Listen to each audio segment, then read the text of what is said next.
الحمد لله رب العالمين والعاقبة للمتقين والصلاة والسلام على سيد الأنبياء والمرسلين خاتم النبيين محمد وعلى آله وصحبه أجمعين أما بعد۔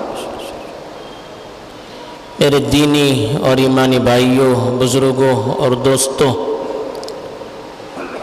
اسلام ایسے معاشرے کو وجود میں لانا چاہتا ہے، بلکہ قائم رکھنا چاہتا ہے تو معاشرہ آپس میں جڑا رہے، جس میں لوگ ایک دوسرے کے ہمدرد رہے، ایک دوسرے کی فکر کرنے والے رہے، ایک دوسرے کا تعاون اور ایک دوسرے کی مدد کرنے والے رہے۔ اس لیے ایسی صفات کو معاشرے میں اسلام عام کرنا چاہتا ہے، جو صفات ان چیزوں کو فروغ دینے میں، ان چیزوں کو معاشرے میں عام کرنے میں مدد دیتی ہے۔ ان میں سے ایک اہم صفت، اس کو ایثار کہا جاتا ہے۔ ایثار کا مطلب ہوتا ہے کہ ایک آدمی اپنی ضرورت کو قربان کر کے دوسروں کی مدد کرتا ہے۔ مان لیجیے آپ کو بھوک لگی ہے، آپ کے سامنے کھانا رکھا ہوا ہے، شدت سے آپ کو بھوک لگی ہے، لیکن سامنے کوئی ایسا شخص آتا ہے جو آپ سے زیادہ بھوک کی تپش کو محسوس کرتا ہے، وہ آپ کے سامنے ہاتھ پھیلاتا ہے یا کھانے کی چیز مانگنے لگتا ہے۔ اب ایک طرف آپ کی اپنی بھوک ہے، وہ بھی آپ کی اپنی ضرورت ہے، دوسری طرف سامنے والے کے درد کا، اس کی تکلیف کا احساس ہے۔ اسلام یہ چاہتا ہے کہ آدمی اس موقع پر بھی سامنے والے کی مدد کرے، خود بھوکا رہے اور سامنے والے کی بھوک کو مٹانے کی کوشش کرے۔ خود ضرورت ہے، لیکن اپنی ضرورت پر سامنے والے کی ضرورت کو مقدم رکھے، اس کو ایثار کہتے ہیں۔ یہ بڑی پسندیدہ صفت ہے۔ صحابہ میں یہ صفت بڑی عام تھی، خاص طور پر انصار جو مدینے میں رہتے تھے۔ اللہ کے رسول صلی اللہ علیہ وسلم اور صحابہ ہجرت کر کے جب مدینے آئے تو انصار نے جس طرح سے مدد کی، مدینے والوں نے جس طرح سے ان کی مدد کی، جیسے ان کا تعاون کی ہم سوچ نہیں سکتے۔ مکے سے جو لوگ گئے تھے خالی ہاتھ گئے تھے، اپنا مال، گھر بار، یہاں تک کہ اپنی اولاد اور اپنی بیویوں کو بھی چھوڑ چھاڑ کر چلے گئے تھے۔ اب یہ لوگ مدینے آئے، مدینے والے بھی کوئی بڑے مالدار نہیں تھے، اکثر محنت کر کے کھانے والے تھے، کھیتی باڑی کرنے والے تھے، لیکن انہوں نے دیکھا کہ یہ ہمارے مسلمان بھائی اپنی ساری چیزوں کو قربان کر کے ہمارے دربار میں آ رہے ہیں، ہمارے دیار میں آ رہے ہیں، ہمارے علاقے میں آ رہے ہیں، ابھی ہماری ذمہ داری ہے کہ ہم ان کا تعاون کریں۔ اللہ کے رسول صلی اللہ علیہ وسلم نے مکے کے مہاجر اور مدینے کے انصاری کے درمیان بھائی چارگی پیدا کی، ایک کو دوسرے کا بھائی بنایا۔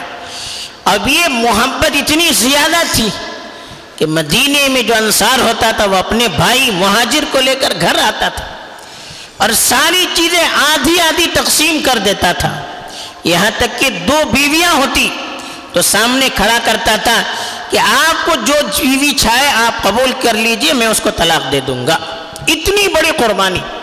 یہ الگ بات ہے کہ مہاجرین نے قبول نہیں کیا، انہوں نے محنت کرنا اس کو ترجیح دی، لیکن انصار کا جو جذبہ تھا ہم سوچ نہیں سکتے کہ اتنی مدت تک انہوں نے اپنے بھائیوں کی، مہاجر بھائیوں کی اس طرح سے خدمت کی، ہم اس کا تصور نہیں کر سکتے۔ قرآن نے خود ان کی تعریف کی کہ وَيُؤْثِرُونَ عَلَىٰ أَنفُسِهِمْ وَلَوْ كَانَ بِهِمْ خَصَاصَةٌ، کہ اپنے اوپر دوسروں کو ترجیح دیتے ہیں اگرچہ ان کا اپنا نقصان ہی کیوں نہ ہو، خود بھوکے ہیں دوسروں کو کھلاتے ہیں۔ صحابہ کی زندگی کا جب ہم مطالعہ کرتے ہیں اس طرح کے بے شمار واقعات ملتے ہیں، ہم سنتے بھی رہتے ہیں، لیکن اس جذبے سے، اس فکر سے، اس نظریے سے ہم سنتے نہیں ہیں جس سے زندگی پر اثر پڑ سکے۔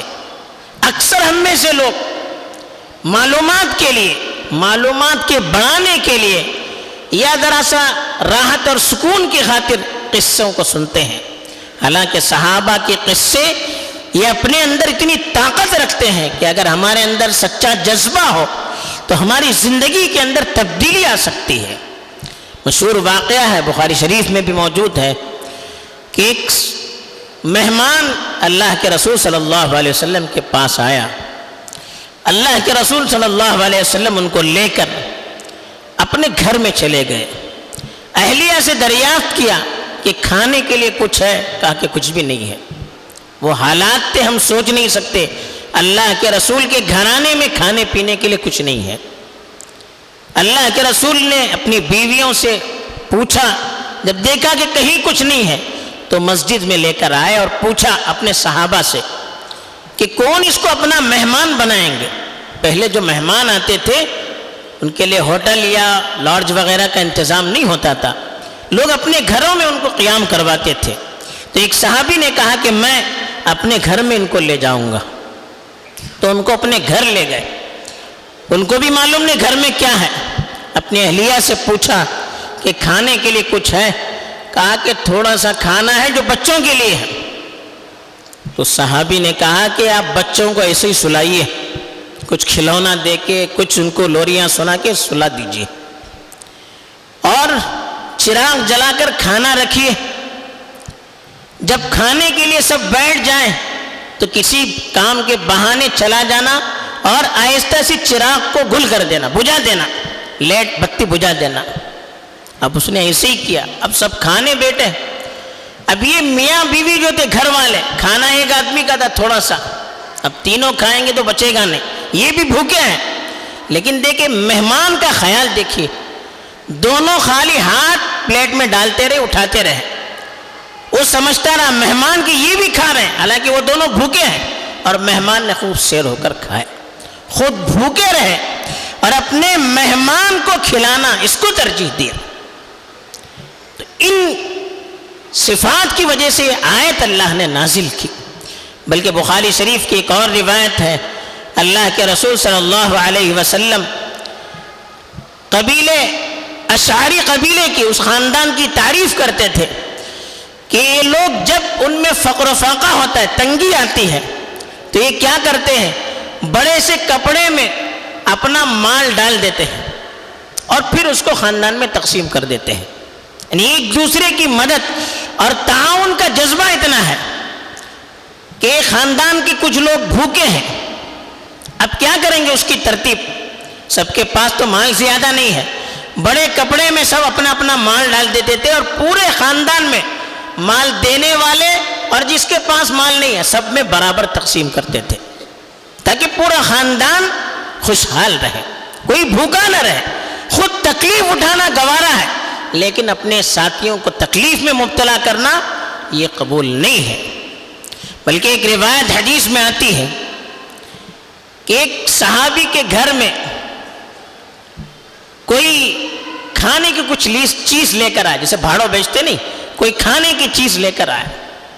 اس نے کہا کہ میرا جو پڑوسی ہے اس کو مجھ سے زیادہ ضرورت ہے، حالانکہ وہ خود بھوکا تھا، لیکن کہا کہ میرے پڑوسی کو مجھ سے زیادہ ضرورت ہے، آپ اس کے پاس جائیے۔ وہ اس کے پاس چلا گیا، اس نے کہا کہ نہیں، میرے پڑوسی کو مجھ سے زیادہ ضرورت ہے۔ ایسا کرتے کرتے 7 آدمیوں تک وہ کھانا گیا، پھر پہلے آدمی کے پاس آ گیا، یعنی ہر آدمی نے یہ کہا کہ میرے پڑوسی کو مجھ سے زیادہ ضرورت ہے، کسی نے لینا قبول کرنا گوارا نہیں کیا۔ یہ صفات ہوتی تھی۔ یہاں تک کہ ایک واقعہ امام بہقی نے نقل کیا، جنگ ارموک کا واقعہ، مرتے یعنی آدمی مر رہا ہے تب بھی دوسروں کی فکر، خود تکلیف میں رہنا گوارا لیکن میرے بھائی کو تکلیف نہ ہو۔ ایک صحابی نے ایک واقعہ لکھا ہے کہ جب جنگ ارموک میں صحابہ کی لاشیں پڑی ہوئی تھی تو میں اپنے ایک چچازاد بھائی کو تلاش کرتے ہوئے گیا، بالکل آخری سانسیں چل رہی تھی، میں نے پوچھا کہ پیاس لگی ہے؟ اس نے کہا ہاں۔ میں نے پانی پیش کیا، جب پانی پیش کیا تو پڑوس میں ایک صحابی تھے، وہ بھی کراہ رہے تھے، آخری حالت میں تھے، تو میرے بھائی نے کہا کہ اب ان کو دیجئے، یعنی مر رہا ہے، خود لینا گوارا نہیں، ان کو دیے، مجھے تکلیف ٹھیک ہے، میرے بھائی کو تکلیف نہیں۔ میں اس کے پاس گیا، اس کے پڑوس سے ایک اور آواز آئی، وہ بھی بھوکا تھا، پیاس لگی تھی، تو اس نے کہا کہ ان کو دے دیجئے۔ جب میں تیسرے آدمی کے پاس پہنچا، اس کا انتقال ہو چکا تھا، واپس آیا دوسرے شخص کے پاس، اس کا بھی انتقال ہو چکا تھا، پھر اپنے بھائی کے پاس آیا، ان کا بھی انتقال ہو چکا تھا۔ مرنا گوارا ہے، لیکن اپنے بھائی کو تکلیف میں دیکھنا گوارا نہیں ہے۔ اس طرح کے سینکڑوں واقعات ہیں جو حدیث کی کتابوں میں ملتے ہیں، تفصیل کا موقع نہیں ہے، جس میں ایک بہت بڑا سبق ہے، آج ہمارے اپنے لیے سبق ہے کہ آج آدمی ایک قیامت کا سماں لگ رہا ہے، ہر آدمی کو اپنی فکر، سامنے والا پڑوسی وہ کیا اس کی حالت ہے، کھا رہا ہے، پی رہا ہے، کچھ بھی نہیں، محلے میں کتنے غریب ہیں، بیمار ہیں، پریشان حال ہیں، ان کی فکر نہیں، ہمیں اپنی فکر ہے۔ آج یہ حالات بن چکے ہیں، صرف کھانے پینے میں نہیں، ہر چیز میں آدمی اپنا فائدہ سوچتا ہے، اپنی راحت سوچتا ہے، اپنا سکون سوچتا ہے، سامنے والے کی پریشانی کا ہمیں احساس نہیں ہے، جس کی وجہ سے ایک دوسرے کے تعاون کا جذبہ ختم ہوتا چلا جا رہا ہے، اور نتیجہ یہ ہے کہ آپس میں دشمنیاں عام ہو رہی ہے، ہر آدمی زیادہ سے زیادہ جمع کرنے کی فکر، ہر آدمی اپنے آپ کو آگے بڑھانے کی فکر، سامنے والے کو دبانے کی فکر، نتیجہ کیا ہوگا؟ آپس میں دشمنیاں ہوگی۔ یہ جو صفت ہے ایثار کی صفت، اس صفت سے سب سے بڑا فائدہ یہ ہوتا ہے کہ آدمی کے اپنی دل، اپنے اندر سے بخل کی، کنجوسی کی صفت ختم ہو جاتی ہے، مال کی محبت ختم ہو جاتی ہے، اپنی خود پسندی ختم ہو جاتی ہے، آدمی اپنی فکر سے زیادہ دوسروں کی فکر کرتا ہے، اور یہ ایمان کی علامت بھی ہے۔ لا یؤمن احدکم حتی یحب لاخیہ ما یحبہ لنفسہ، حدیث میں فرمایا گیا کہ آدمی مومن اس وقت ہوتا ہے، یعنی ایمان والے کی یہ صفت بیان کی کہ اپنے بھائی کے لیے بھی وہی پسند کرے جو اپنے لیے پسند کرتا ہے، مجھے جس چیز کی ضرورت ہے میں اپنے بھائی کے لیے بھی اسی چیز کو ترجیح دوں، یہ ایمان کی صفت ہے۔ اس صفت کو آج پیدا کرنے کی ضرورت ہے، اس سے بڑا فائدہ یہ ہوگا کہ ہمارے اندر سے ہوس، مال کی محبت، اپنے آپ کو آگے بڑھانے کا جذبہ، یہ احساس جو ختم ہو جائے گا، دوسروں کی فکر پیدا ہو جائے گی، دوسروں سے ہمدردی پیدا ہو جائے گی، دوسروں کی تعاون کا جذبہ پیدا ہو جائے گا، جس کی وجہ سے معاشرے میں محبت پیدا ہوگی، قربت پیدا ہوگی، آپسی دشمنی، عداوت، نفرت، یہ ساری چیزیں انشاءاللہ اس کی برکت سے ختم ہو جائے گی۔ صحابہ کے معاشرے سے ہمیں یہی پیغام ملتا ہے۔